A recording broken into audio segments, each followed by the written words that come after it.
Alright, hey everyone, welcome back. So today I'm going to be covering my second game from the Japan Open, and I should also note that this tournament, it had 3 double round days, and on the final day there was only 1 game.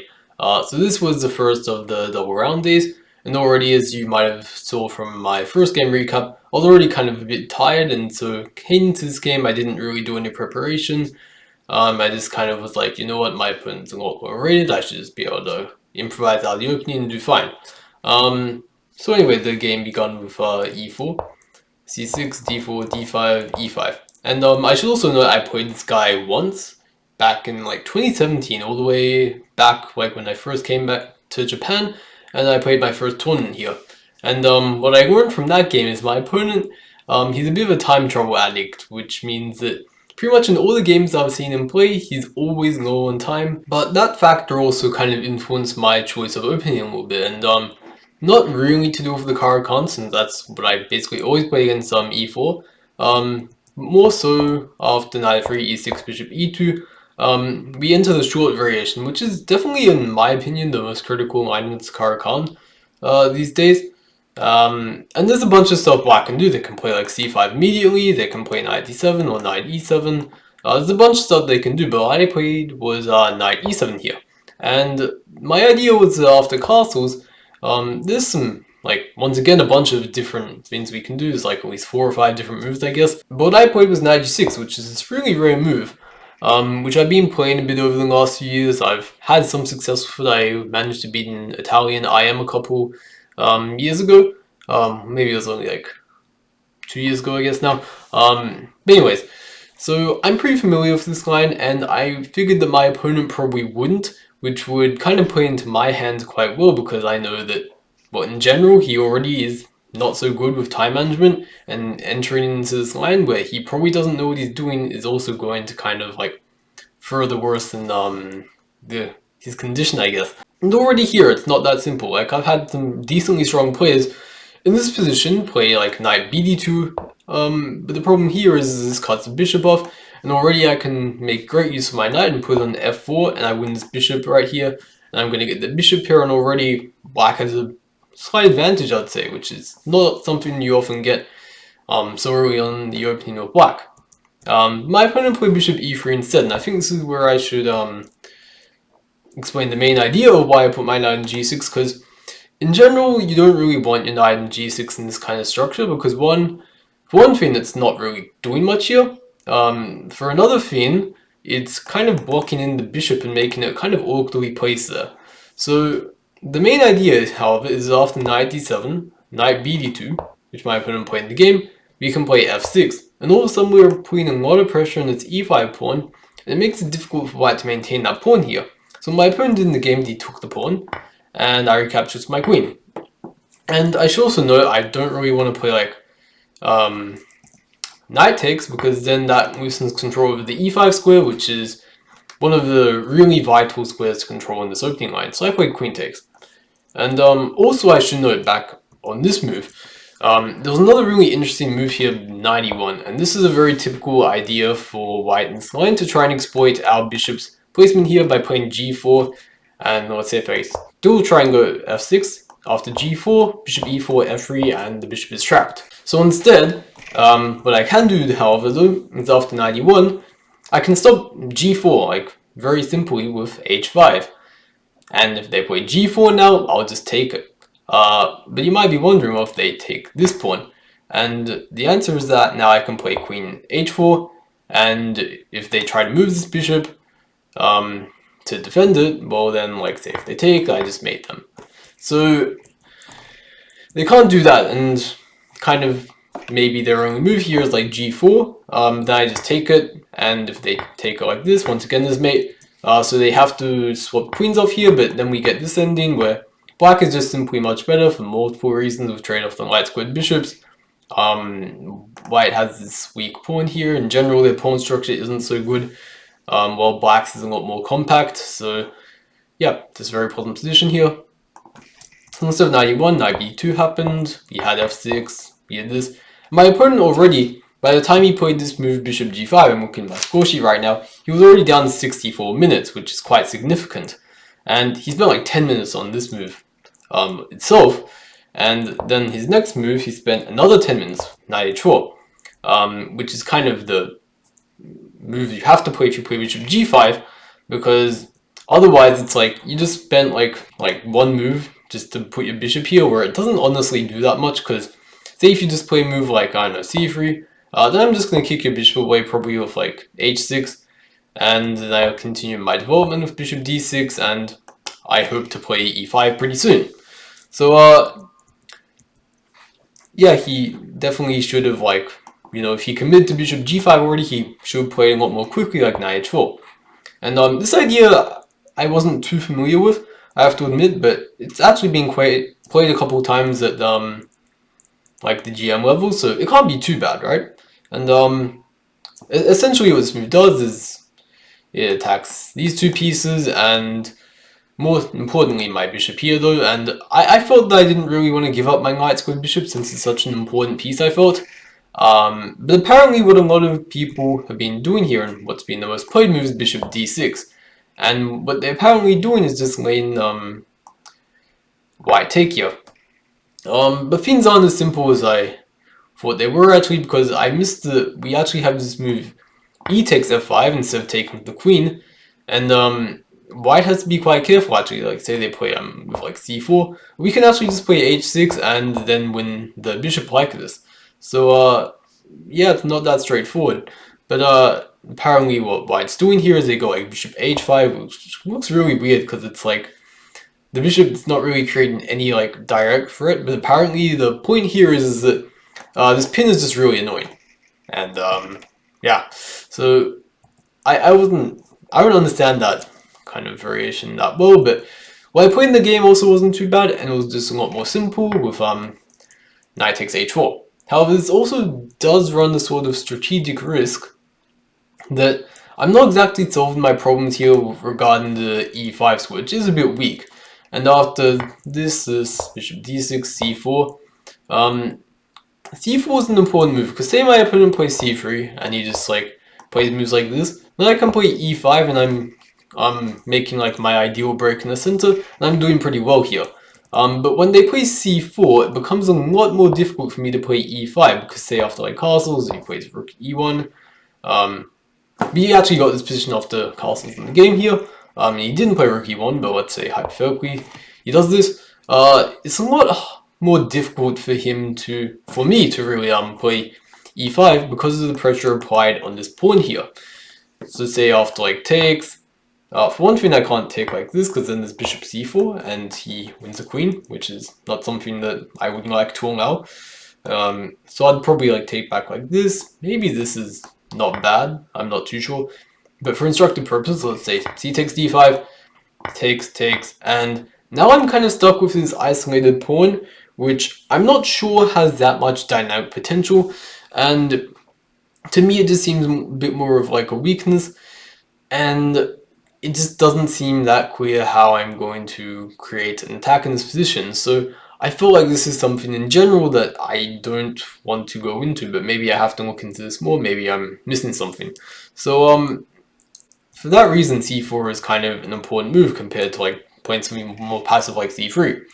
And here in the game though, what I felt my opponent probably should have done was like go queen b3, put pressure on this pawn, and if I feel like I probably have to defend the pawn like this, rook a b8. I didn't like b6 because then this pawn becomes very weak, and if he ever takes here, there's going to be like entries to the bishop on squares like this, and it's going to be a lot of weak squares. So I didn't like that. Instead, I felt rook a b8 I probably have to play, and then after bishop g3, I kind of have to exchange bishops. I can't really retreat because, well, they just wouldn't exchange, and yeah, I don't want to let that happen. So I'd probably take here, and then we get some position like this where I've traded off dark sword bishops here, and I have this weak square on e5, which is not really that easy to deal with once again, because if I play e5, we get a similar situation where we enter a position like this, and I don't feel I have like that much dynamic potential. And even less so than the other position I showed earlier, because at least in the other position I had like dark sword bishops. Yeah, so just in general, like I wasn't too thrilled about the prospect of gaining a position like this. Which makes me think that maybe instead of going knight takes h4, maybe I really should have strongly considered bishop d6 earlier here.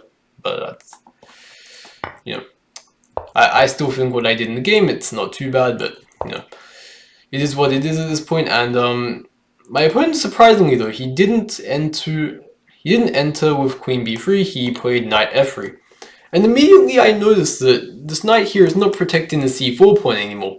And this to me was a good thing, because say in this position here, or even earlier, taking on c4 is not such a good thing for me, because then he just simply recaptures the knight, it puts pressure on this bishop, and I have to play something like this, queen b3, and white has this really strong initiative, and I'm still not even castled yet, so this can't be too great. But compared to this position now, after knight f3, I was like, what if I take? He takes back to the bishop, I play knight b6, he moves his bishop somewhere, let's say like e2, and I put knight on d5. All of a sudden I saw some really strong potential in this sort of position, because my knight can come into f4, my queen could maybe come to g6, threaten this pawn and mate maybe. My bishop can come along here. I all of a sudden saw a lot of really strong dynamic potential. And already my opponent, I'm going to check in this position, after I played d takes c4, I had 80 minutes on the clock, and my opponent had 33 minutes. So he'd already spent like an hour on the clock, I'd only spent like 10 minutes. So I was pretty much, you know, I think d takes c4 was like one of my first things of the game, really, so that really is saying something. And yeah, and surprisingly here, he probably played the move that he spent the least amount of time on in the game, apart from when he like got down to like 1 minute and then he kind of had to play in the increment.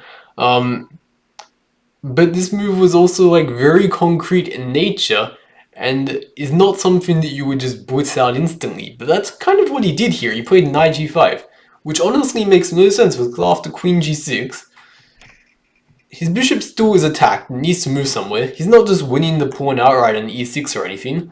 And this knight in g5 is just kind of like a lost boy in the middle of the forest going nowhere. So I don't know what he was really thinking. He then played bishop e2, I continue on with knight d5. And the thing is that you might be tempted to try and kick this knight away with h6. Not only does that kind of run into bishop h5, which is kind of getting a bit annoying, but also this knight on g5, it's a lot more of a liability for him than it is something that I need to be scared of. I'd rather leave it there so I have something of a target. And what I realized after knight d5 was that he really doesn't have any easy move here. Like, ideally he would want to bring his knight back to f3 and just play bishop g3 and be able to consolidate. But then it's like, why did he bring his knight to g5 in the first place, right? And it's like, not that easy to do anything, because this bishop is also restricted by the fact that it wants to come back to g3, but it can't do that right now because it's protecting this knight.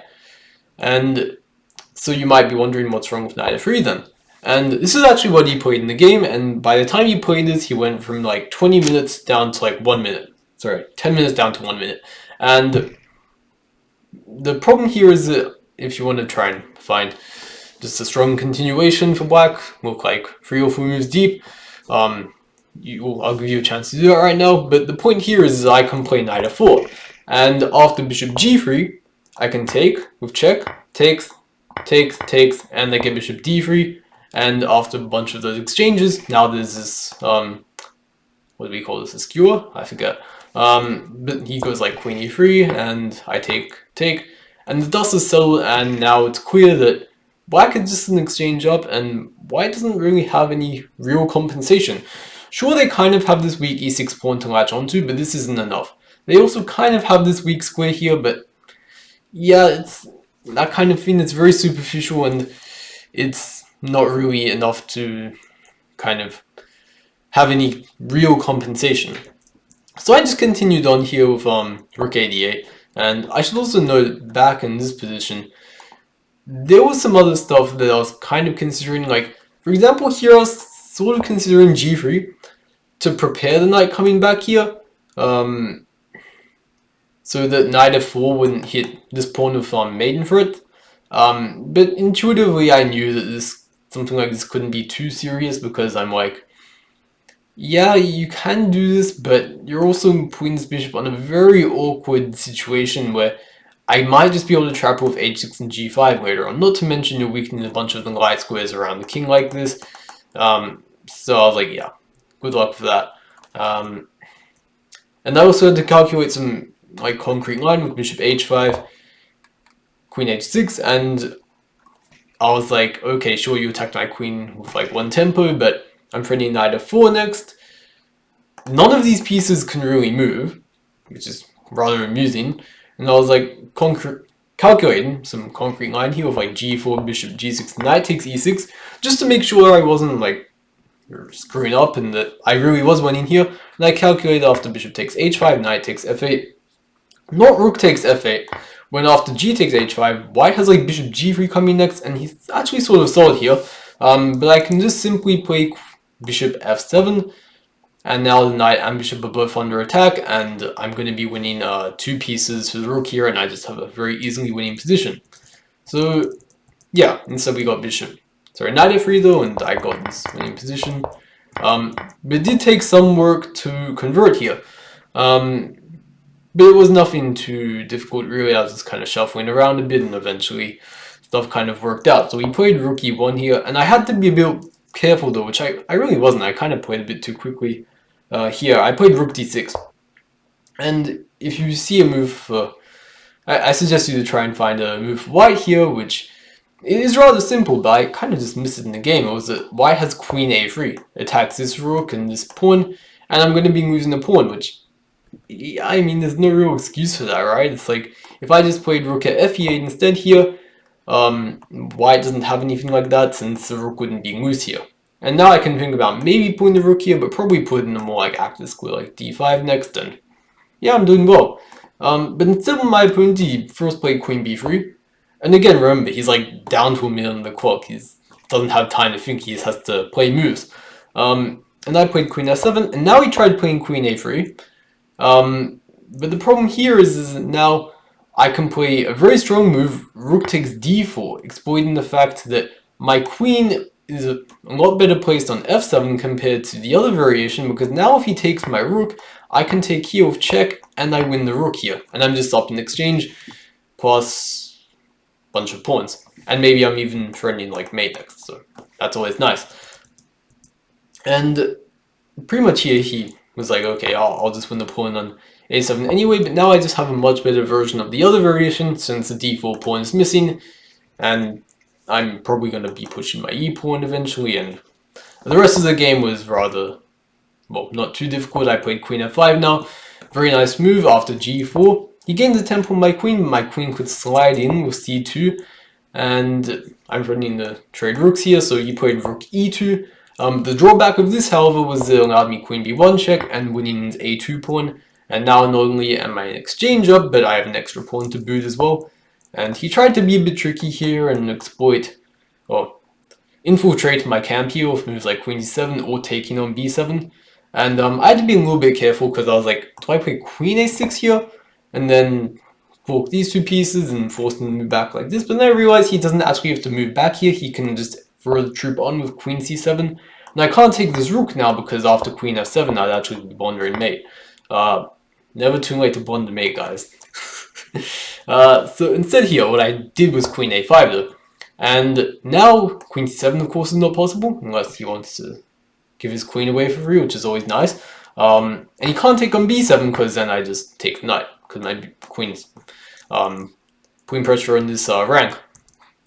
And yeah, instead he played queen e3, and I once again try to force a queen trade, and he has to play some passive moves with the queen, and now I'm finally kind of infiltrating and bringing all my pieces in, activating my queen once again, and it was only kind of a matter of time until his position collapsed here. Now I'm finally forcing for a rook trade.